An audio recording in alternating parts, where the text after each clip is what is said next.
Disclaimer: this story is inspired by real posts found on Reddit and has been rewritten for storytelling and entertainment purposes. Personal details have been changed or omitted for privacy. Viewer discretion is advised due to emotional themes. I never expected a text message to be the thing that completely shattered me, but that's exactly what happened. One moment, I was lying in a hospital bed, trying to stay strong before a major surgery, and the next, I was staring at my phone in disbelief, my heart pounding. She had promised she'd be there. She told me over and over again that she'd canceled the Vegas trip, that nothing mattered more than me getting through this. And I believed her. I trusted her. I loved her. But then, right when I needed her most, she texted me something I'll never forget. LOL, you actually thought I'd cancel my Vegas trip for your surgery? That one line didn't just sting. It tore through everything we had. We'd been together for 3 years. She'd seen me at my lowest, held my hand through dark moments. Or so I thought. I never imagined she'd laugh in the face of my pain. I still remember how cold the hospital room felt after that. How quiet everything became. It wasn't just about the trip, it was about what it revealed. The truth I hadn't wanted to see. The kind of person she really was. But that text, it lit something inside me. I wasn't just hurt, I was angry. And when the surgery was over and I finally had the strength to stand again, I knew exactly what I needed to do. Because if she thought I was going to lie there, broken and forgotten, while she partied under neon lights, she was about to learn something new about me, too. We met in college, typical story. I was a pre-med student buried in books, and she was the kind of girl who could walk into a room and make everyone notice without trying.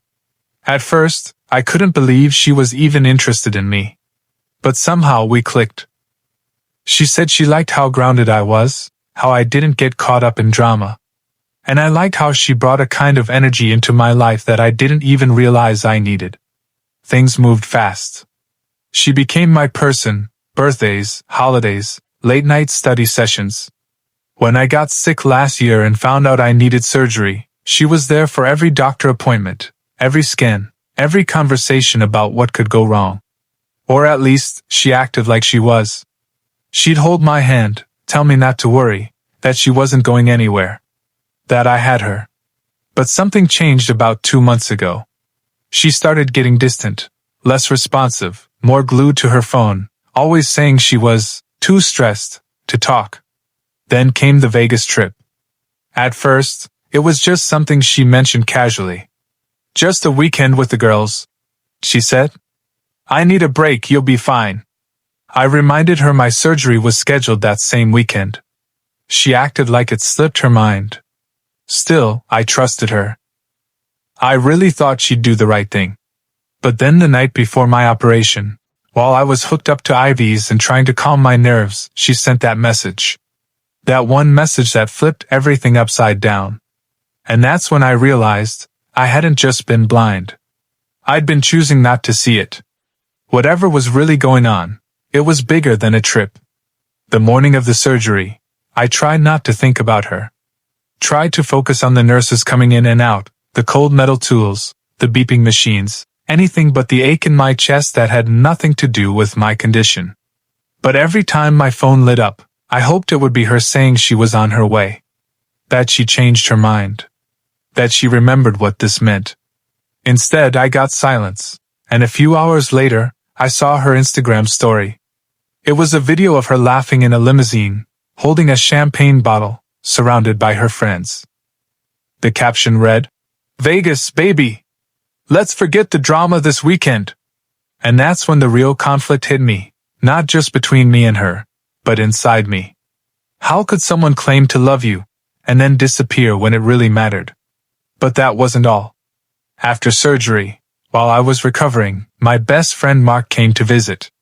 He didn't say much at first, just sat there with that look on his face, the one that told me he was holding something back. Eventually, he sighed and asked, "You sure you want to keep believing she was just going on a girl's trip?" That question didn't sit right. I asked what he meant, and he hesitated before saying he saw her a few nights before the trip, arguing with some guy in the parking lot near our old campus. Not one of her friends. A guy. Now my mind was spinning. Was there more going on than I thought? Was this about something deeper? Maybe someone else? I wasn't just angry anymore. I needed answers. But I knew I had to play this smart. And when I found what she left behind in my apartment, everything changed. I found her bracelet on the floor beside my nightstand, the one I gave her on our anniversary, with her initials engraved on the inside. At first, I thought she must have just dropped it by accident, maybe during one of her visits before things got weird. But then I noticed something else tucked behind the dresser, a crumpled receipt from a fancy downtown restaurant, dated 3 days before her Vegas trip. 2 entrees.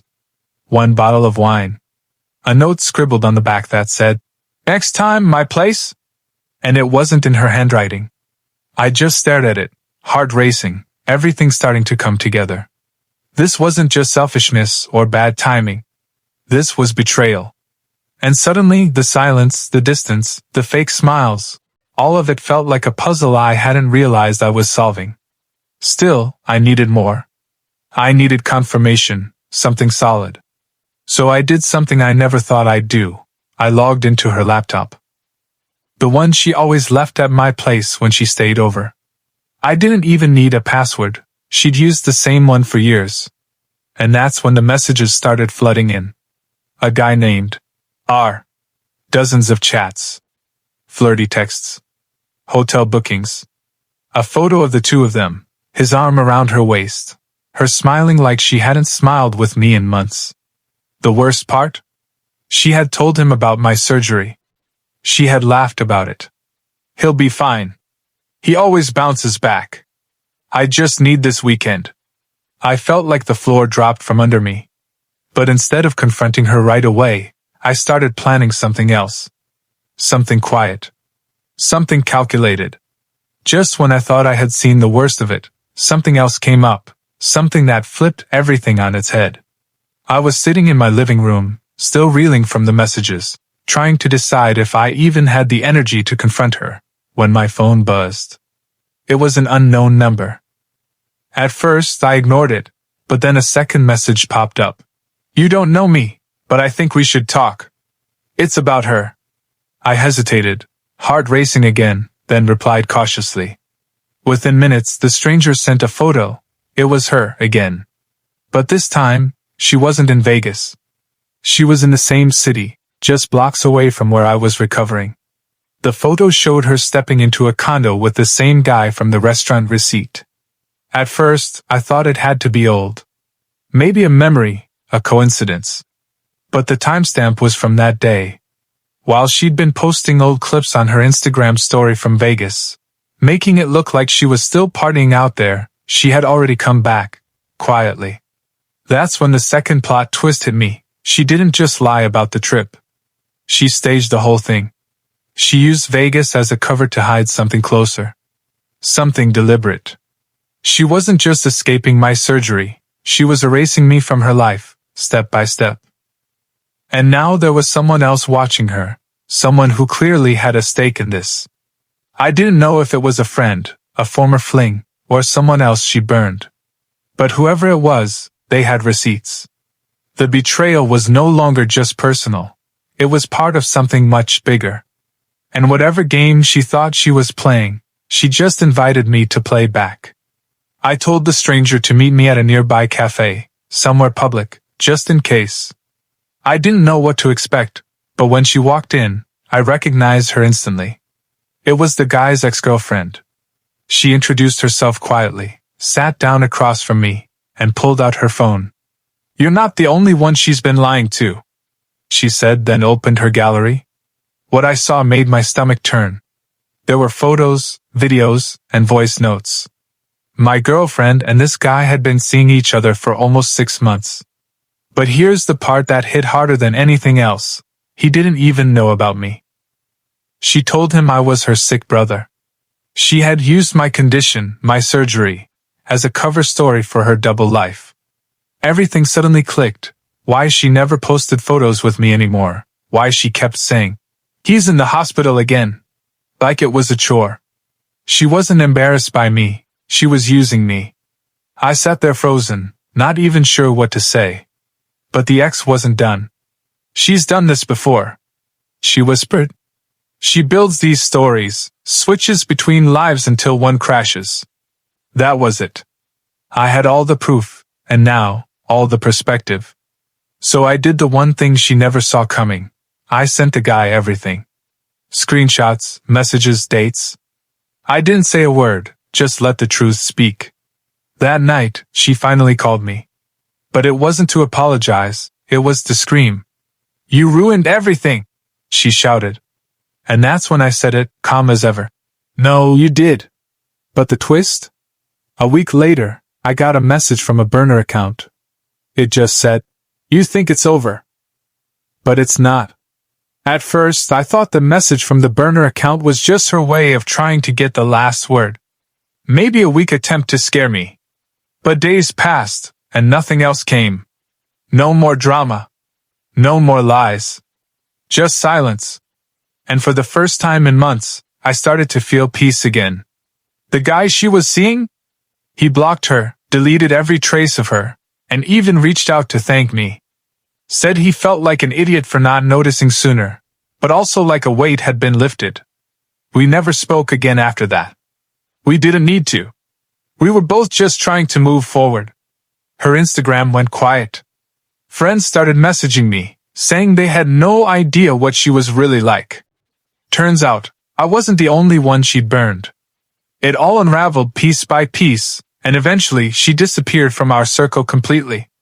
As for me, I focused on healing. Not just from the surgery, but from everything she put me through. I went to therapy, spent time with real friends, and started saying yes to things I'd put off for too long. And yeah, there are days where I still wonder why she did it. Why someone who claimed to love me could treat me like that. But I don't stay stuck there anymore. The truth is, sometimes people will show you who they are in the most painful ways. And when they do, you have a choice, stay broken or rebuild stronger. She thought I'd just lie in that hospital bed and fall apart. Instead, I got back up. And if you're watching this, feeling like you've been left behind or lied to, remember this. The worst betrayal isn't the end. Sometimes, it's the beginning of something better.